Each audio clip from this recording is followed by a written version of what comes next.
Bayou Time Sports is brought to you by Terrebonne General Health System Community Sports Institute in conjunction with Barker Honda and Barker Kia.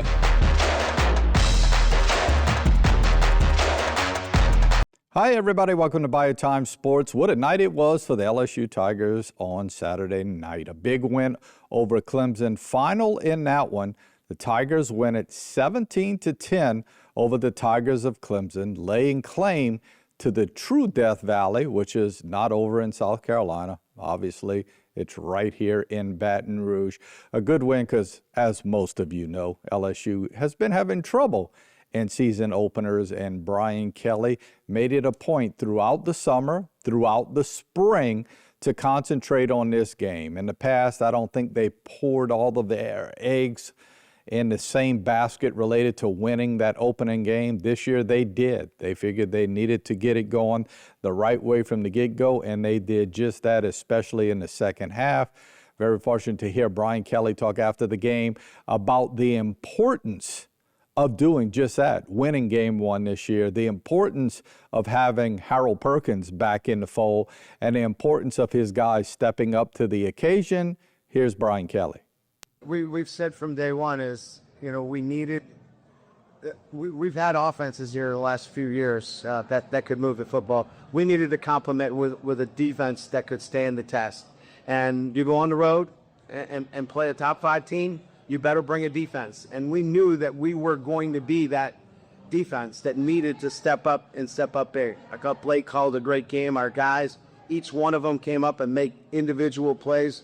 There's too many to mention, though. Mansour Deland got the game ball for some of his big plays. Again, I think it's just, we have the depth and we have the competitive depth that allows us to compete at a high level. I think the other thing that gets overlooked is we controlled the second half with our offensive line, and that's a reworked offensive line. And so Braylon Moore at the center position, that's a transfer.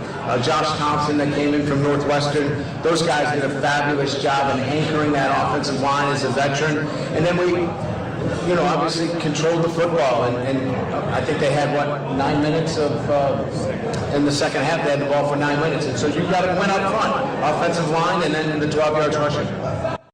Obviously, I'm so pleased for our players. They've worked so hard. Our staff, they need the plays today. And you go on the road and play a top 5 team. You have to win the game up front. And we limited them to 12 yards rushing in the second half. We had the ball for over 30-something minutes in the second half. We controlled the clock. And look, that's a formula of winning football games when you have 2 really good teams.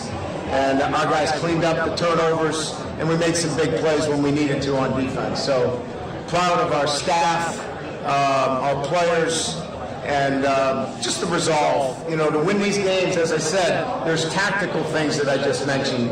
But you got to have some grit, and you got to have character. And these kids listen to all the doubters and say, you know what?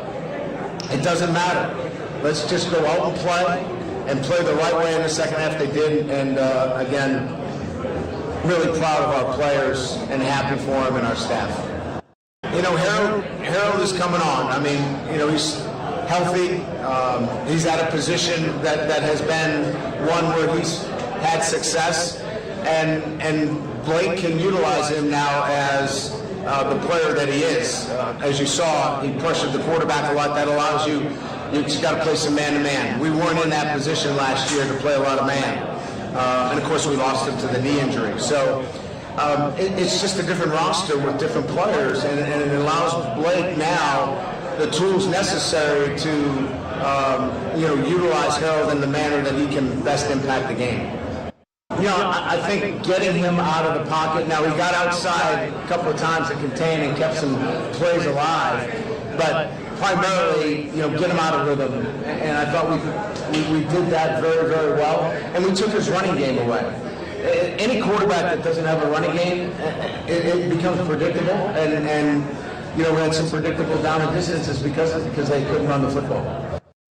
just step back for a second. The first thing you need to have when you go on the road and play a top 5 team is confidence in the belief that you can do what you need to do. And our guys believed that they were going to win the game. They really did. The next thing is you got composure. We had some mistakes early on, but our guys composed themselves at halftime and played with great composure. And I think the third thing is you got to compete and put the last play behind you and go to the next one.